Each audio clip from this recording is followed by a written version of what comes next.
इन लोगों को गाली दे करके भगा दिया गया, क्योंकि जब भी थाने में पहुंचे उसके पहले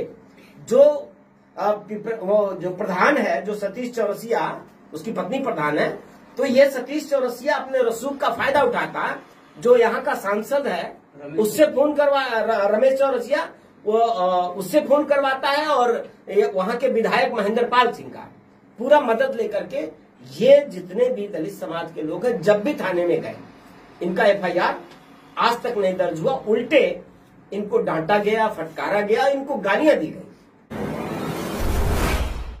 साथियों, आज मैं वो तस्वीर आपको दिखाता हूं और ऐसे पीड़ित लोगों से मिलाता हूं जिनके दर्द की घटना सुन करके आप भी हैरान हो जाएंगे।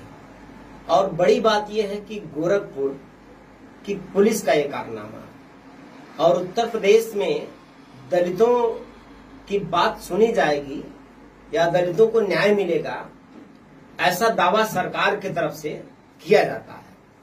लेकिन गोरखपुर जनपद के अंदर गोरखपुर की पुलिस दलितों का दमन कैसे करती है और भाजपा के विधायक दलितों का दमन कैसे करते हैं और कैसे गुंडा अपराधियों को आगे करके जो गरीब दलित हैं, कमजोर हैं, पिछड़े वर्ग के लोग हैं, उनका कैसे उत्पीड़न किया जाता है और उनके ऊपर कैसे जानलेवा हमला किया जाता है, ये कहानी आपको मैं बता रहा हूं। ये कहानी आज की नहीं है, ये 2 साल पुरानी इस कहानी, इस घटना का इतिहास है साथियों। मारपीट हुआ उस गांव के अंदर, दलित बस्ती के लोगों को बहुत बुरी तरीके से मारा गया और मारपीट का जो विवाद का कारण है सिर्फ बच्चों का आपस में झगड़ा। लेकिन उस गांव का जो ग्राम प्रधान है, ग्राम प्रधान का जो पति है राजमती देवी चौरसिया प्रधान है और उसका पति रमेश चौरसिया उसका पति है और उसका लड़का सतीश चौरसिया, ये गोरबंद किस्म के लोग हैं जो गांव में दबंगई करते हैं और संजोग से वो प्रधान भी है। उन लोगों ने पहला जो मारपीट हुआ, दलित बस्ती के लोगों को बुरी तरीके से मारा पीटा गया, वो 31 अगस्त 2022। उस मारपीट में जितने भी लोग दिखाई दे रहे हैं, इन सारे लोगों को, इनके बच्चों को बहुत घर में घुस करके, लामबंद होके सैकड़ों लोगों ने इनके घर में घुस करके बहुत बुरी तरीके से मारा। उस मारपीट में कई लोगों के हाथ टूटे, कई लोगों के सर फूटे और महिलाओं के साथ अभद्रता हुआ, भयंकर अराजकता की जो स्थिति है वो बनाई गई। लेकिन इतना गंभीर मारपीट हुआ, लेकिन दलितों की बात नहीं सुनी गई। FIR इनका दर्ज आज तक नहीं हुआ। उल्टे ग्राम प्रधान का जो पति है रमेश चौरसिया, उल्टे उसने दलितों के ऊपर स्थानीय थाना को, पिपराइच थाना के जो संबंधित थानाध्यक्ष थे और जो पुलिसकर्मी थे, उनको साथ मिला करके, उनको अपने प्रभाव में लेकर के, सत्ता का असर दिखा करके, क्योंकि विधायक वहां का जो महेंद्र पाल सिंह है वो उस ग्राम प्रधान, जो दबंग ग्राम प्रधान, उसके साथ था, तो उसका उस रसूख का फायदा उठाते हुए उसके दबाव में दलित ही मार खाए और दलितों के ऊपर FIR हुआ। उस FIR में 15 लोग नामजद हुए और 15 के 15 लोग जेल गए। ये है न्याय जो सरकार और गोरखपुर की पुलिस दावा करती है और ये इनका पर्दाफाश है कि कैसे ये लोग दलितों के खिलाफ, दलितों का दमन कर रहे हैं। FIR जिनके ऊपर होना चाहिए था, जिन मनबड़ों के खिलाफ होना चाहिए था, FIR उनके खिलाफ नहीं हुआ। जो दलित मारे गए उन्हीं के खिलाफ FIR हुआ और सब के सब जेल गए। 15 लोग जेल गए। जब ये 15 लोग जेल गए, इसके बाद लगातार जेल जाने के बाद भी जो पिपराइच थाने की पुलिस है, अपनी बर्बरता उसने छोड़ा नहीं। पिपराइच थाने की पुलिस ने लगातार दलित बस्ती में दबिश दिया, घरों के दरवाजे तोड़े, जो घर पे महिलाएं थी उनको अपमानित किया, उनको शर्मिंदगी, मतलब इस तरह से किया, प्रताड़ित किया, अपमानित किया, उनके साथ अभद्रता किया पिपराइच की पुलिस ने। जबकि गांव में जितने भी पुरुष थे मैक्सिमम ज्यादातर जेल जा चुके थे और कुछ जो बचे थे नौजवान वो डर के मारे बाहर भाग चुके थे। सिर्फ घरों में महिलाएं थी। ये है गोरखपुर, जो गोरखपुर में पुलिस की हकीकत। उसके बावजूद ये तांडव पुलिस ने किया। फिर 25/9/2022 को दोबारा एक उसी गांव के नौजवान है भाई लक्ष्मी नारायण, जो सामने बैठे, ये आदमी अपने रिश्तेदारी में गया था। चूंकि ये उस घटना का गवाह भी था, तो उसमें क्या हुआ कि इस आदमी को इसके रिश्तेदारी मनबड़ों का मनोबल देखिए। ये रिश्तेदारी में गया है और मनबड़ उस गांव में, इसके रिश्तेदारी के गांव में पहुंचते हैं और गांव के बाहर इसको पकड़ करके बुरी तरीके से मारते हैं। ये आदमी महीनों हॉस्पिटल में एडमिट था, इसके जबड़े टूट गए और FIR इसका भी दर्ज नहीं हो पाया। बाद में मुश्किल से इसका एक FIR दर्ज हुआ है। और पहले में जो दलित बस्ती में घूस के मारा गया और तो उसमें FIR नहीं दर्ज हुआ है।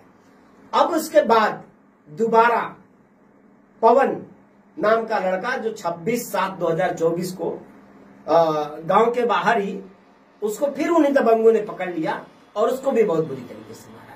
एक बार नहीं, दलित बस्ती पर 3-3 बार और दलित बस्ती के लोगों पर 3-3 बार हमला हुआ और बुरी तरीके से हमला हुआ।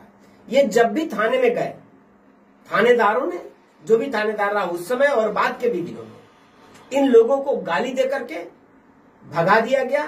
क्योंकि जब भी थाने में पहुंचे उसके पहले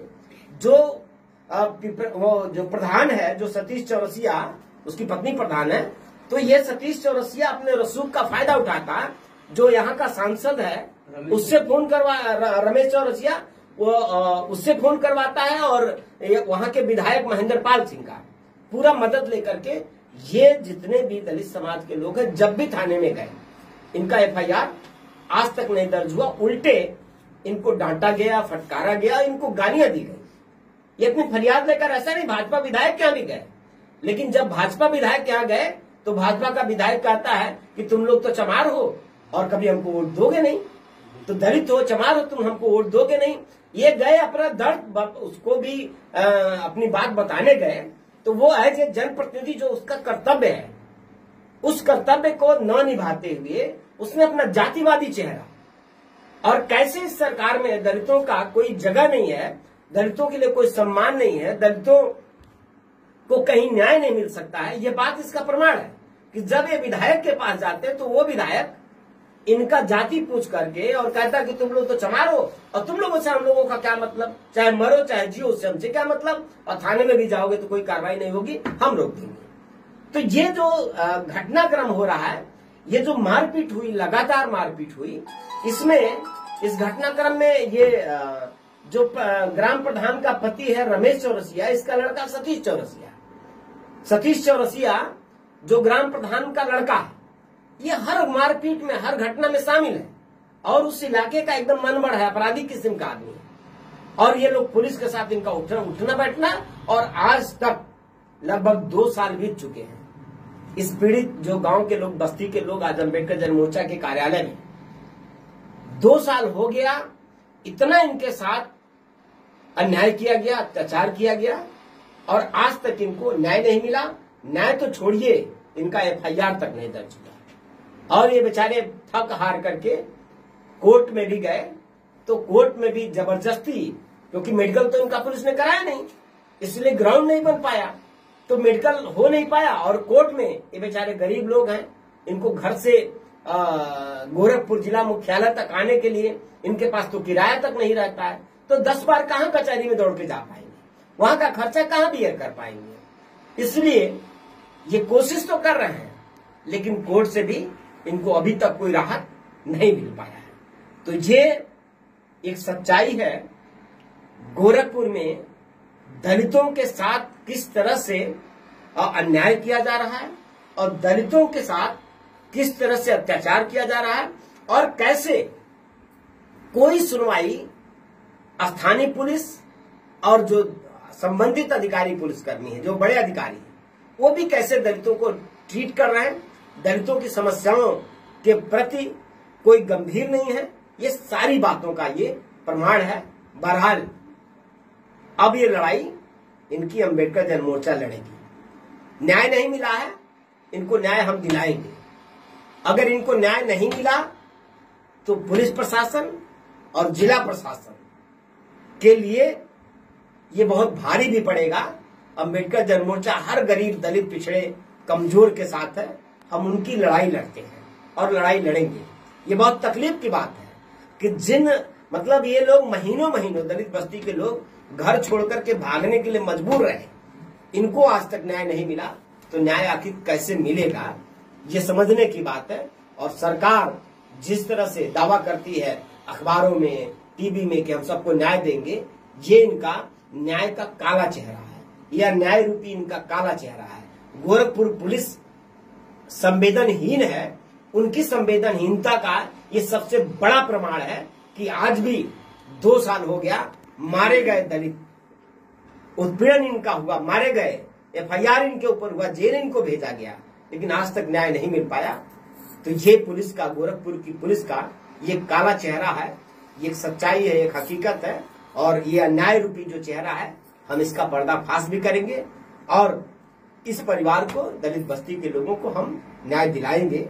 और सरकार से और पुलिस प्रशासन से ये मांग भी करते हैं कि समय है, इन परिवारों को आप न्याय दीजिए। आप न्याय नहीं देंगे तो अम्बेडकर जन मोर्चा जब कदम उठाएगा तो निश्चित तौर पे आपके लिए बहुत